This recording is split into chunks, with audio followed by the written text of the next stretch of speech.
on, and you're not in Mercedes territory. You're in Acura Integra territory. Hey, that's not a bad place to be, man.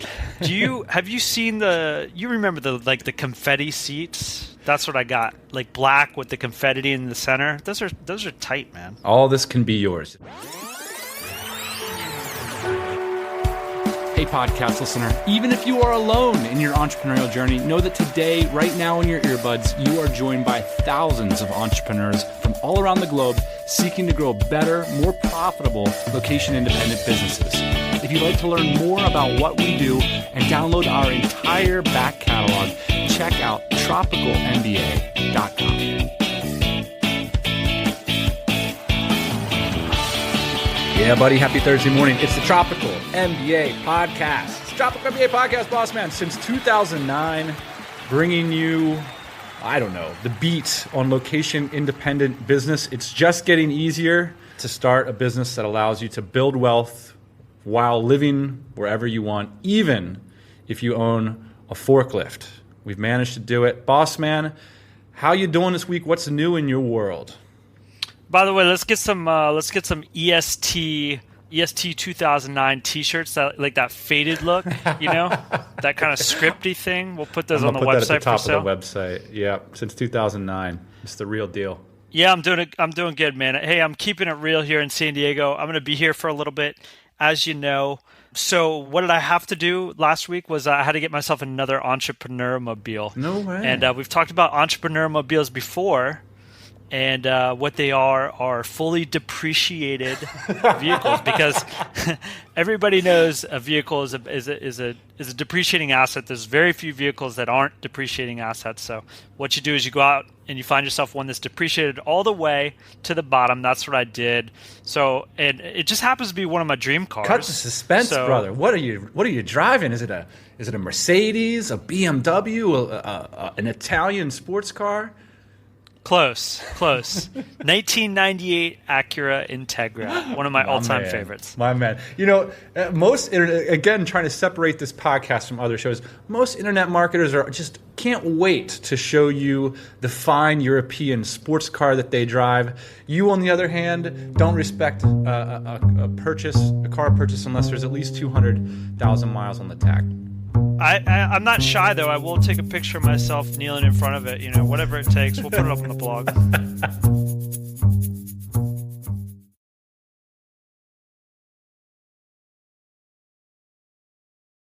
Today we are going to be talking about 10 ways to have a crappy deal. Here's the thing, Ian. For whatever reason, we see a lot of smart people making dumb deals. And we don't know why. It might be that this kind of thing doesn't come up every day, right? It's not every single day that most small business owners are cutting deals. And yeah, let's be real here, Dan. Let's think of a book. What's the last business book you read that somebody walked you through all these different scenarios, or even one or two scenarios of how to cut a deal? I haven't read one lately. Have you? Yeah, and it's tough because this is the name of the game. This is how you get equity in ventures, is by cutting deals. And I think I see a lot of people being opportunistic instead of respecting the process. So they use a deal as a chance to kind of go after an opportunity rather than say, is this really something that I want to be involved in for the next 5 to 10 years of my life? Because trust me, boss man, me and that fateful conversation when you installed a car stereo in my entrepreneur mobile and we decided we'd start a business together. No small conversation, good sir, because here we are 7 years later having the same talk. And by the way, we're still buying cars with 200,000 miles on it. So, maybe not the best deal. Yeah, what I was thinking the other day was I'm looking forward to the day where my relationship with my girlfriend eclipses, or at least it's got to come. I know it's never going to be able to catch up with you, but man, it would be nice to have a decent relationship outside of you. Is it so hard? We're all on the same page, man. I totally agree with that ambition. It is awkward when you try to snuggle me during our strategy meetings, man. All right, so let's get on to the 10 ways to have a shitty deal. These are all inspired by things that we've seen in real life that are red flags when it comes to cutting a deal, trying to get equity in a company, trying to get investment, all these kinds of things. So number one, Ian, and this is one of the most common ones, we'll call it sexy equity. Equity in a small business owner's hands can be a very dangerous thing. One time I had an employee ask me for equity, and I said, look, like this is the way that owners of small businesses screw you, is by having your salary, so taking 50 grand a year off of your salary and giving you a 3 to 4% interest in the company with terms. And this is something for a young person that can be very seductive. And I want people just to watch out for this, because 4% in a small business, what does that get you? It gets you nothing. So Nothing. And it saves the owner of the company 50 grand a year. I would take the 50 grand and buy an asset with it rather than taking 4% in an asset that you have zero control over. Zero control to get that, to sell those shares, zero control to take money out off of those shares. And they're probably, even in a lot of situations like this, Ian, I've seen the small business owners extend parameters that you need to fulfill in order to get this equity. So you're giving up cash in the meantime to get equity. And when's the last time that you just heard somebody, well, man, I had 4% in this small business and it really, really set me up for life? When was the last time you heard that story? Yeah, like it takes you 4 years to be vested 100% and 4%. So okay, Dan. So the deal with this, it's a trick. It's a trick. So what you're saying is, small business owner comes to your employee and you say, look, I'll give you 10% of this company, but because of that, you're going to have to take a 50% pay raise or a pay cut. Yeah. And it's a trap, because here's the thing about small business and equity. For the first several years of our business, Dan, equity basically meant nothing in terms of distribution. So we couldn't pay ourselves any distributions at the end of the year because we're constantly reinvesting in the company. And if you're on the short end of that stick, meaning you've got a minority stake, you have no say in as to when the company reinvests profits back into the company and when distributions are made out to the shareholders. So, having a minority stake in a small business, almost always a bad idea. Like you said, that maybe there's some instances where the business blows up, $100 million. Yeah, I'd love to own 5% of that. But really, are we talking about that kind of business? Yeah, I mean, and well, again, in terms of respecting the process, maybe I'm just not thinking big, but if you're betting on things going to $100 million or whatever, you might be doing a lot of betting. And the problem is like with these kinds of situations is you're betting with your job and your time. So you can't put a bunch of chips on the table. You're talking about this is your job. And so, I think this is the issue with the sexy equity. It's a bunch of small business owners taking cues from the startup world, and it just doesn't work like that. I mean, even if you own 4% of a $3 million company, it's not like you're sitting pretty. You sit down with the spreadsheets on that one, and you're not in Mercedes territory. You're in Acura Integra territory. Hey, that's not a bad place to be, man. Have you seen you remember the confetti seats? That's what I got. Like black with the confetti in the center. Those are tight, man. All this can be yours. Just take 5% equity and a $50,000 paycheck. Number 2, sloppy sharing. Okay, so I heard a story the other day from an entrepreneur, and he said basically, look, this guy has a distribution channel, which he more or less kind of understood.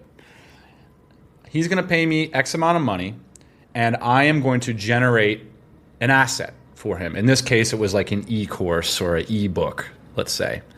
And then I'm going to generate the asset. He's going to distribute it. We're going to split everything 50-50. And this is a really dangerous deal structure. And there's a couple things you want to look out for. Number 1 is not being laser clear about how you're going to share the established asset. Because a lot of times the sharers say, I get this distribution channel, I'll distribute it for you.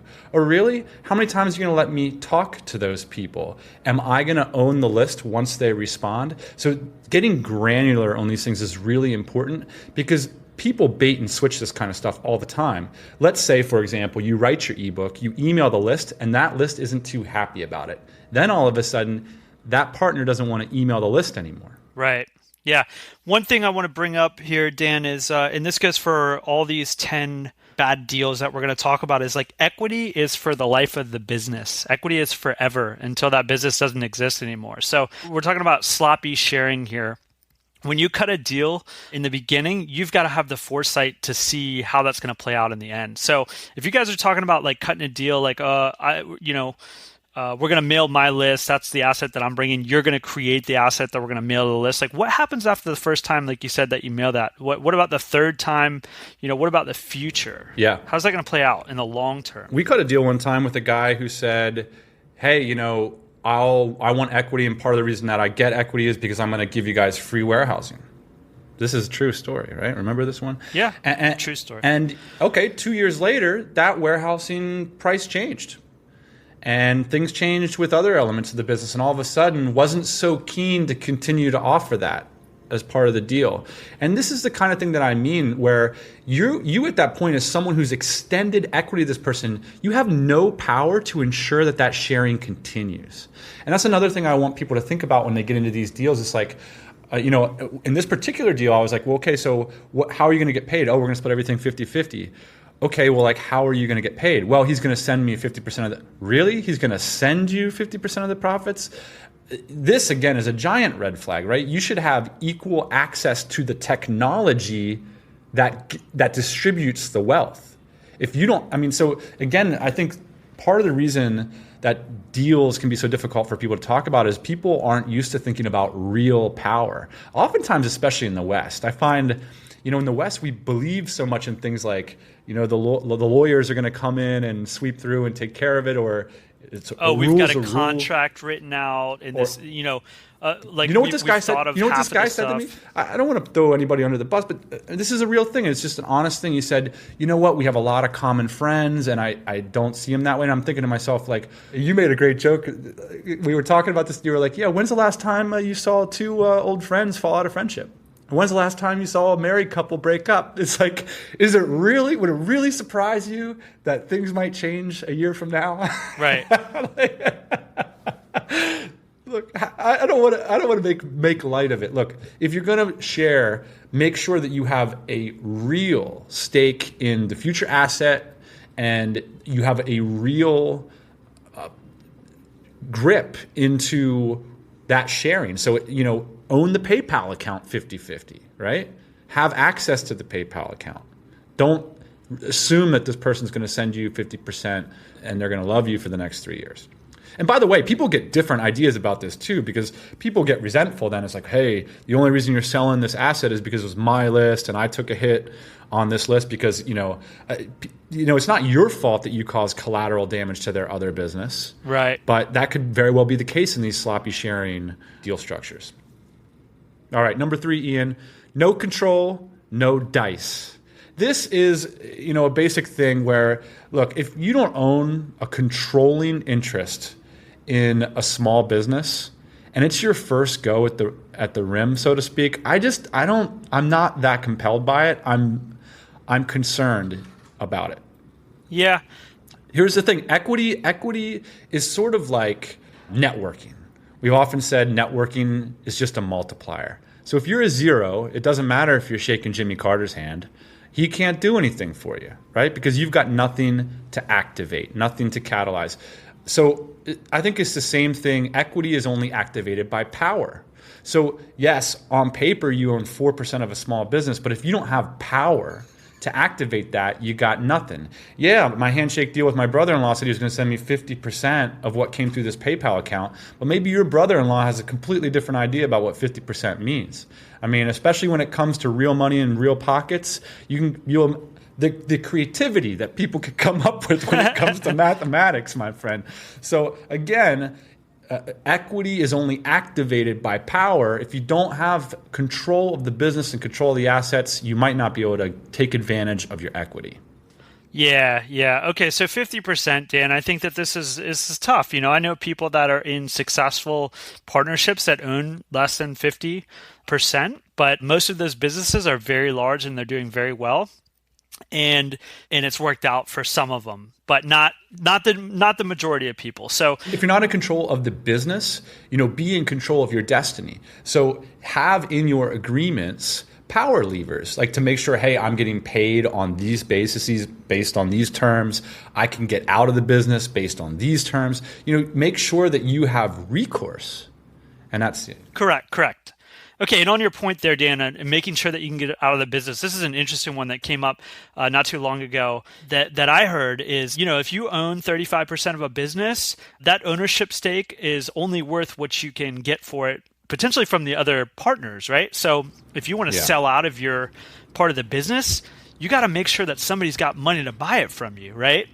Yeah. And that's part of this due diligence process. Like when you go into a partnership with somebody, Dan, we've got a very open relationship, right? Like nothing is not on the table for us. Everything's on the table. So we can talk about girlfriends, we can talk about spending habits, we can talk about drug habits, we can talk all that stuff because it impacts in one way or another our relationship and our partnership. And I think that's part of the reason why we've been fairly successful in the past, right? So, well, you were mentioning earlier, and I thought it was an interesting point, is that me and you, I mean, we met at the middle school dance, bro. I mean, we're middle school lovers. We were the first time out of the gate, and it's even more important, I think, to have that deep dive. Whereas when later on down the pike, when we partnered with a character like Jesse Lawler, I don't think we necessarily need to look at Jesse's bank account. We have to have a general idea. Now, we definitely did some due diligence, like, if this scenario would come up, could you cash inject this amount to do that? But we weren't like, let me look at this statement. That's true. Necessarily.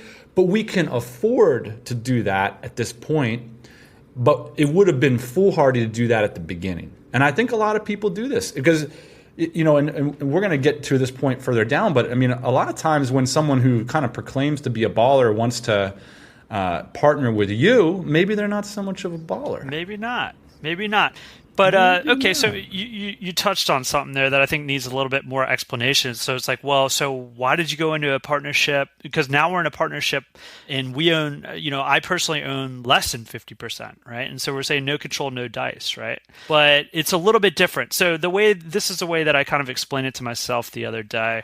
If you're getting in your first venture and you're smart and you've got vision, I think you go for 50% or more. You control the asset, you control your destiny. If you're in a position where we're at, Dan, we've got a little bit of excess cash, and this investment that we've made, it's not our main focus. It's actually nobody's main focus. None of the partners. It's none of the partners' main focus. And so we can afford to have a little bit less equity in it and a little bit less control all the way around. Sure. It's not the main event for us.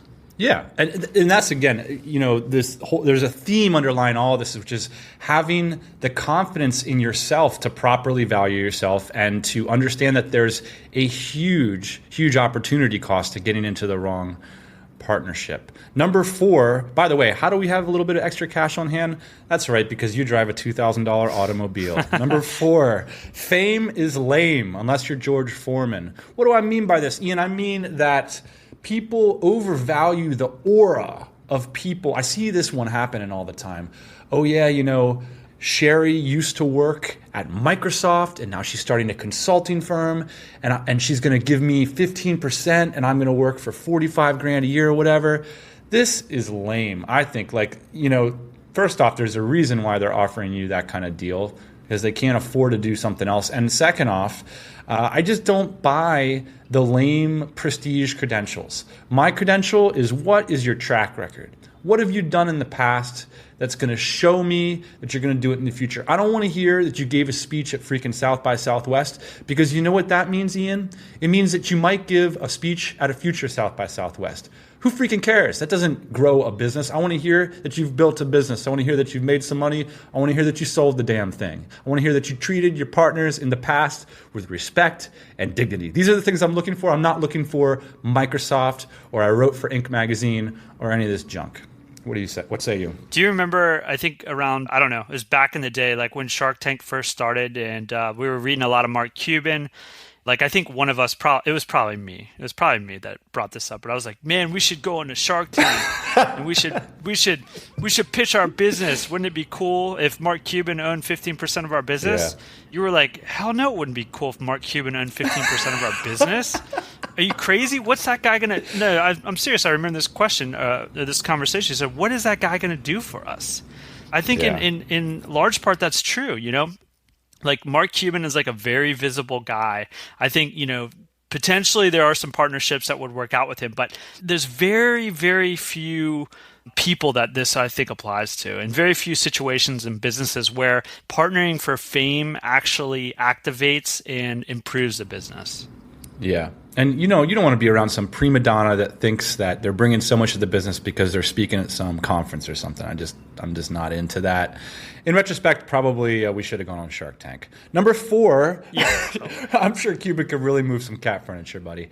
That's probably true. Number 5 is the Groucho Marx point, is I don't want to be a part of a group that would have me. I think a lot of people, look, partnering most times is inherently a sign of weakness. So if somebody wants to partner with you, people sometimes get awash in excitement and an opportunistic flair and forget to realize, wait a second, why does this person want to partner with me?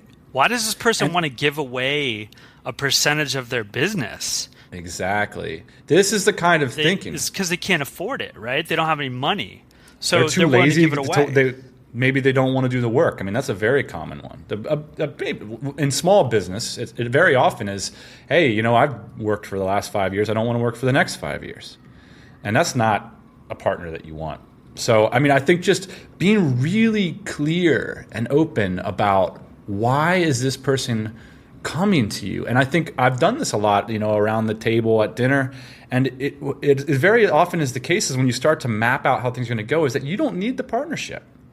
9 times out of 10, you don't need the partnership. You can get the money from somewhere else. You can get, and we're going to talk about at the end of the episode some of the reasons that you might want to partner.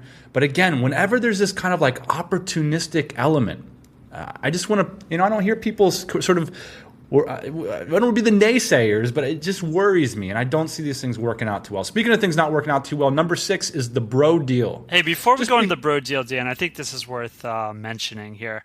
Like there's a common theme, and I think that's coming up through all these points, and it's something that we're really good at, and we haven't said explicitly yet. It's forecasting the future and doing thought experiments on these deals. What's going to happen down the road 5 years from now? What if this person screws me over? Who's this other partner that I don't even know in the business? You know what I mean? So it's like one of the things that I think we have a high tolerance for, and we have a good sense for, is smelling bullshit, number 1, but number 2, kind of predicting the future, the good and the bad future. And I think this is like the biggest deal that you're going to make, This is like one of the most important deals that you're going to make is this partnership.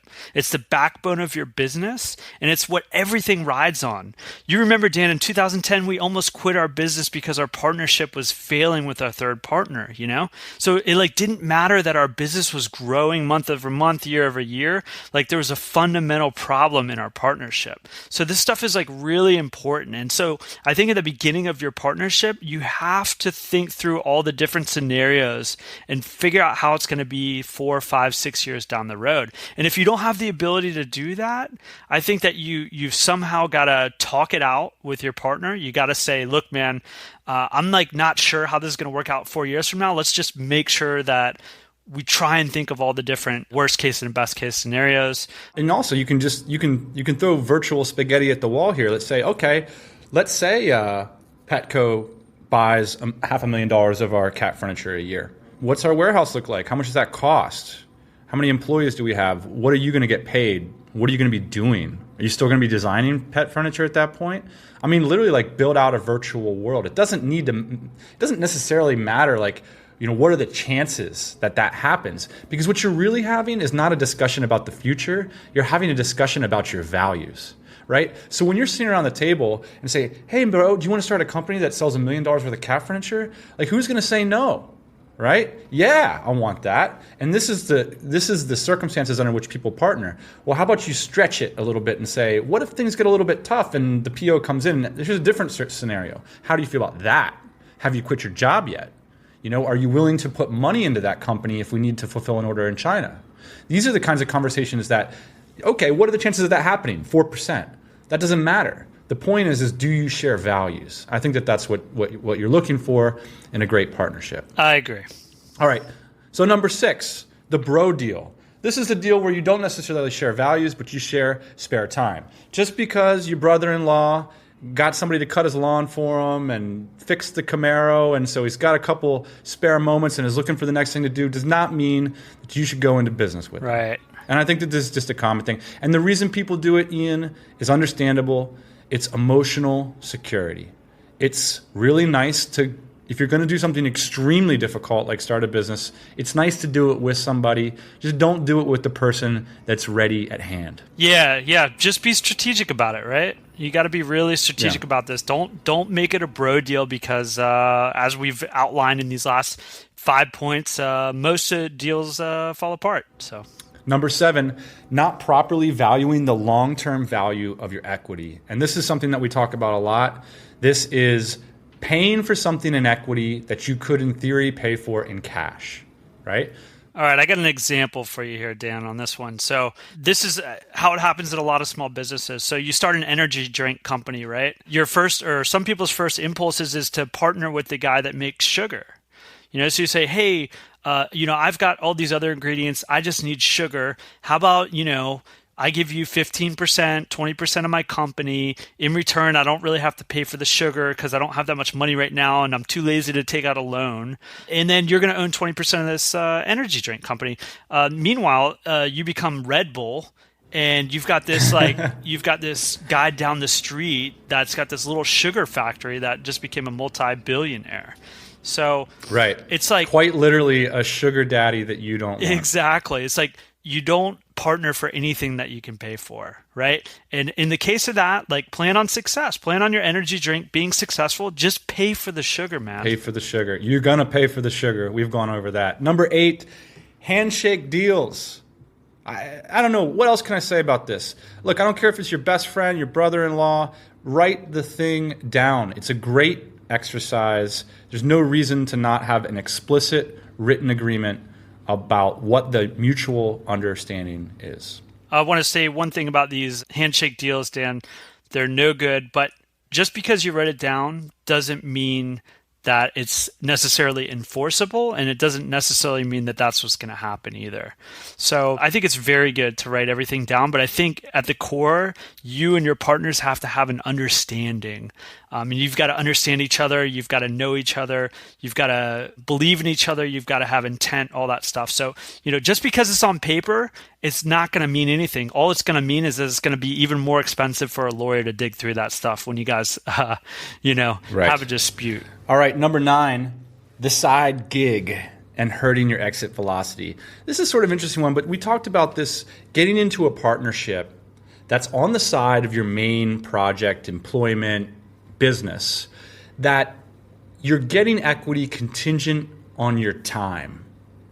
So if you're going to do something on the side, get involved because you bring some kind of high-level expertise, some kind of capital or resource that you can offer to the project. Again, this is an issue of not being confident and not properly understanding the opportunity cost of getting into so many ventures that require your time. If you decided to be, I think, Ian, for people that are, project-oriented employees or entrepreneurs, the value for us now is in the results that we can achieve with our time. It's not so much in checking in from 9 to 5. And that's the critical thing. If you're tasked with creating results for multiple businesses with your time, I think that that's a bad deal for you. You should be focused on giving your time equity to the project that can have the biggest upside potential for you. And that's what I call about exit velocity. We talk a lot about this with some of the folks that work for us is like, look, what's going to be your velocity, your trajectory when you exit this opportunity? Rather than taking your time equity and spreading it across 3 or 4 different projects at once and kind of mitigating your ability to create massive results for something that can then become the track record, the sense of inevitability about your work that launches you into bigger opportunities. Does that make sense? Am I making an overly philosophical point here? I think you're maybe a little bit, but what you're saying is don't spread yourself too thin on this stuff. Yeah. Focus on the main event, do a good job, and then have that be your stepping stone to the next thing. And I'll say this, look, I'm all about multiple irons in the fire, but don't make them time irons. You know what I mean? Don't promise your time to side ventures. Promise a couple bucks, promise a quarterly phone call, but if it means that you're going to have to spend a day a week working on it, just pass, man. Finally, number 10, the situation wherein you don't own the technological control or general control of the resulting asset. Wow, speaking of philosophical, here's the idea. A lot of times people get into partnerships that are basically JVs, or they are sort of these sloppy sharing situations that end up creating a new brand or a new asset. And this is, again, having this kind of vision in the future, is making sure that you have a real sense of control over that, whether that's going to be, if you're creating a new brand, make sure that, you own the GoDaddy account jointly. If there's a new list that gets segmented, so, hey, if I'm going to email to your list, and then all the people that open that email, do you then own that list? And look, again, like you want to make sure that you're getting into good deals, not bad deals. So this is something that you want to keep your mind on. Yeah, totally, man. And I think this is especially true for a lot of internet marketers out there that are running these JVs. Like I wonder, like I haven't been on the forefront of those deals because we don't participate in them. Imagine that. Like I wonder who owns those assets and how that works out in the long term, because a lot of times it does end up building a brand. So yeah, and well, in the partnership, so what happens is like you become the engine that built that asset, whether it's like the example we talked about earlier, because like you wrote the great ebook or the great program, or you wrote the great email sequence, or whatever it was that created the asset. And then it could very easily fall into the control of somebody else if you're not kind of thinking this stuff through into the future, who is going to control in a real way the resulting asset. I mean, it is not real control to say that you will have privileges to email that list for the next 2 years. That's not the kind of partnership or deal that you want to get involved in. You want to actually own the Aweber account with the person that you share the list with, of the people who open the email or whatever. Those emails are going to get transferred to an account that you're going to own together. I think it makes sense to be very serious about what's going to happen with those assets from the beginning, in particular if you're going to be building them off of the back of your list or your time. And you know what, Dan? I think this last point and some of these other points boils down to laziness. It's like it's like very hard to do that. It's like, okay, Dan, like, do you want to own this Aweber account with me? It's like, no. Like, how about you just own it? Like, don't even share the password with me and all this stuff. Like, it comes down to laziness. I think a lot of times. I think we're pretty clear on this. Stay out of this stuff. Don't be an opportunist. Respect the process. What is the upside of partnerships, man? I think net we've done a pretty good job with it. One of the things I think about, Ian, is we'll call it the Paul and John principle. When you look at a lot of behind the music, Ian, I was a big VH1 fan growing up. When you look at a lot of these things, I've studied this stuff, and I realized that behind a lot of great bands, there is a creative tension, a struggle between two people with clear visions that aren't always lining up. And then when Paul decides that he's going to write some solo records, or John decides that he wants to hang out with the wife and do some experimental tunes, it's good. It's good, but it wouldn't necessarily be, playing in every cafe or every jukebox in America. You know what I'm saying? Right. I think that we have a little bit of that too, Ian. I think that when I wake up in the morning, I have to answer to you. We've all done the friendship math. When a buddy comes to you and he says, I'm going to do this and that with this thing with my business, and you kind of say, you know what, buddy, I've been where you're going, and this isn't going to work out for you. You ought to do this, and they're not hearing it. And you kind of do the friendship math at that point, right? You're kind of saying, am I going to lay it on the line for this guy? Risk the friendship to tell him that he's being a bonehead? No, you don't. You say, you know what, bro? Can I get you another beer? You have fun with that. 6 months later, let's talk about it. Ian, but when you come to me with the bonehead idea, or I come to you with the bonehead idea, it's on the line. That's a fight. And it's a fun fight, because I think we've learned over the years that becomes something beautiful and productive for us. so we've kind of reframed it. Whereas in most relationships that aren't business partnerships, those things are terrorizing. Those things can potentially hurt the relationship. Whereas when I come to you and say, hey, I'm not quite happy with how you're doing things, that's an opportunity for us. And I think that's a unique thing that partnerships create. Yeah, I think you're right, Dan. I'm having this argument with our mutual friend right now. His car is blowing white smoke, and I'm telling him, look, man, it's inevitable. It's inevitable. This isn't going to heal itself, okay? It's not human skin. You can't put a Band-Aid on it, man. And we've gotten to the point in the conversation where I'm just not willing to risk my friendship over convincing him that some leak stop is gonna solve this problem. Yeah, so definitely, man. Thank you for forcing me to get my head gasket changed. I appreciate that. Alrighty, and of course, if you guys want to see the show notes, this one's at tropicalmba.com/deals. Finally, before we cut this very long episode off, we're going to highlight some of the lovely iTunes reviews and comments that we've received over some rap music. Let's call it rap and reviews. DJ Bossman, what's the track this week? Yeah, one of my new favorite rappers, Action Bronson. He says, why would I have a bodyguard when I look like the bodyguard? I agree. Action Bronson is a huge guy. This is a track called Brunch, and we're going to do some rap and reviews. No, you broke my heart, woman, when you said goodbye to me. Christina writes with my favorite comment of the week, Ian, because it puffs up my ego, which it needs none of that, of course. Yes, this podcast is unique, definitely. Now, let me tell you why. Do tell me why. When I first found your blog and listened to your podcast, I didn't relate. Back then, I was reading Copy Blogger, Pro Blogger, and all those fancy sites. I stumbled upon your blog and thought, what the hell are these guys talking about? It's like you were speaking Chinese. You were so different I couldn't relate, but I was curious, so I plowed on. Then a few days later, something magically clicked and my brain saw the light. These guys are talking about These guys aren't talking about crafting headlines and adding pop-ups to a website.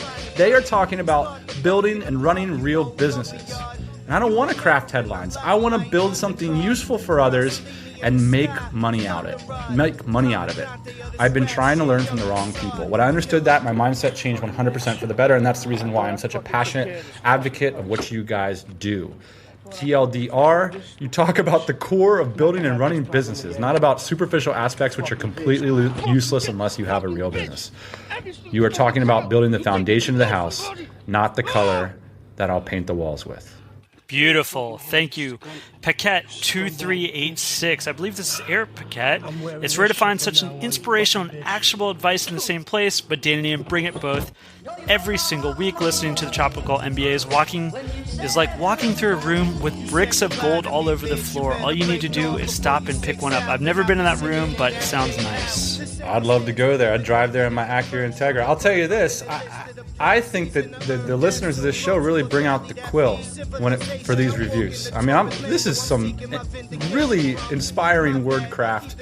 5 stars, continuing the legacy of awesomeness. This is a review from America by Bobby Fett. This is a seamless transition from the LBP. Same great guys, same great content, same crappy palm tree logo, just at a new domain. And that domain is tropicalmba.com/deals. You can go and check out all the show notes. Maybe Boss Man will give us a picture of that new ride. Can you do that for us, Boss No Man? problem, man. All right, appreciate that. All right, thank you for joining us. We'll see you guys next Thursday morning, 8 a.m. Eastern Standard Time. Hey, thanks for listening to the Tropical MBA podcast. You can go to tropicalmba.com, get access to hundreds of back episodes and all kinds of other goodies. Load up your iPod. That is the cheapest way to fly business class on your next international flight. We will see you next Thursday morning, 8 a.m. Eastern Standard Time.